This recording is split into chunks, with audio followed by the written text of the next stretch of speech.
மனைவிமார்களே என்ற அணி முதலில் துவங்குகிறது. முனைவர் திருமதி சக்திகா பொன்சரன் அவர்களை அவருடைய வாதத்தை எடுத்து வைக்க வருமாறு அன்போடு கேட்டுக்கொள்கின்றேன். உங்கள் உற்சாக கரகோஷத்தோடு.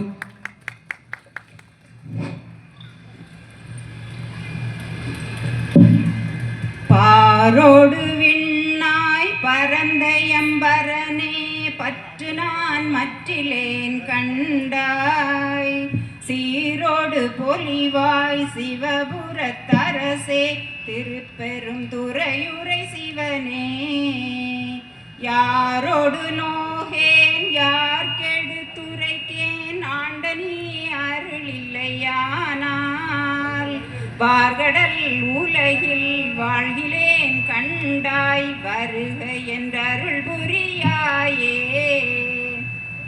சோமசுந்தரி அம்மன் சமேத சோமசுந்தரேஸ்வரர் பட்டிமன்ற குழுவாகிய எங்களுக்கு அனைத்து அனுகிரகங்களையும் தர வேண்டும் என்று வேண்டிக் கொள்கிறேன். இங்கு வந்திருக்கும் பார்வையாளர்கள் அனைவரையும் வருக வருக என்று அவர் வரவேற்க வேண்டும் என்ற வேண்டுதலோடு நான் என் உரையை துவங்குகிறேன். இந்த உலகம் கடவுளால் படைக்கப்பட்டது. மனிதர்கள் மனைவியால் உருவாக்கப்பட்டவர்கள். கணவனால் கட்டமைக்கப்பட்டது இந்த உலகம். இதனாலதான் உங்களுக்கு தியாகம்னா என்ன அப்படிங்கிறதே தெரியாது. முதல்ல தியாகம் அப்படிங்கிறது என்ன அப்படிங்கிறதையும் நான் சொல்றேன் நடுவர் அவர்களே. தியாகம் எது உரிமையோ எது மறுக்கப்படுகிறதோ அதை தாங்கி கொண்டு வாழ்வதுதான் தியாகம். நாங்க ஒரு கல்யாணம் முடிஞ்சு நாங்க புகுந்த வீட்டுக்கு வர்றோம். ஏன்னா எங்களுக்கு அது வீடு கிடையாது, புகுந்த வீடு தான். அந்த வீட்டுக்கு வர்றோம். எங்களுக்கு கல்வி கிடையாது. மனிதனின் அடிப்படை தேவையான உணவு உடை உறையுள் கிடையாது.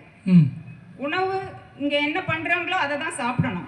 உடை என் மாமியாருக்கு நைட்டி போட்டா பிடிக்காது, எங்க மாமனாருக்கு சுடிதார் போட்டா பிடிக்காது. நாங்க அவங்க என்ன சொல்றாங்களோ அதுதான் உடுக்கணும். இல்ல அதெல்லாம் ஒரு 6 மாசத்துக்கு தானே, அதுக்கப்புறம் நீங்க சொல்றதுதானே அந்த வீட்லயே நடக்குது.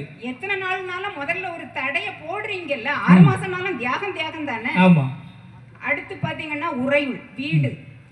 எங்க அம்மா வீடு, என் கணவன் வீடு, என் மாமியார் வீடு, என் மாமனார் வீடு. என் வீடு கடைசி வரைக்கும் கிடையாது.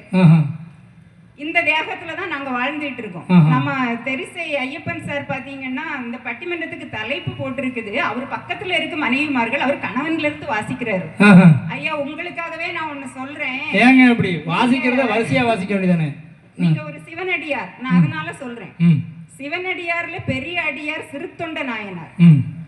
இவரு சிவபெருமானுக்கு பிள்ளைக்கறி சமைத்து கொடுத்தார். சிவபெருமானின் படையல் எச்சில் பட்டுவிடக் கூடாது என்பதற்காக தன் உயிரை தியாகம் பண்ணி அந்த குழந்தையை கறி சமைத்து கொடுத்த சிறுத்தொண்டருடைய மனைவி தியாகியா, சிறுத்தொண்டர் தியாகியா? இல்ல மனைவி தான் தியாகி. என்ன செய்யறது, அந்த காலத்துல எல்லாம் பெண்கள் செய்யற தியாகம்லாம் வெளியே தெரியறதே இல்லை. வெளியே தெரியல. உலகம் கணவனால் கட்ட வைக்கப்பட்டது. நீங்க அதை லிஸ்ட்லயே வைக்கல. அடுத்து ஹரிச்சந்திரன் தன்னுடைய சத்தியத்தை காப்பாற்றுவதற்காக மனைவியை வித்தான். இல்ல உங்களுக்கெல்லாம் அது என்ன பொருள் வித்துட்டு போறதுக்கு? அதானே.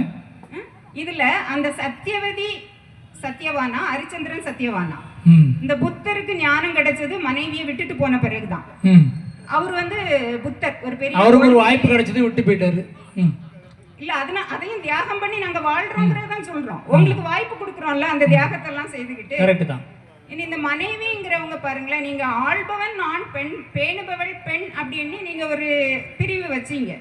இதுல உங்களை எப்படி ஆள்பவன் அப்படின்னு சொன்னாங்கன்னா உங்களுடைய உழைப்பு மட்டும்தான்.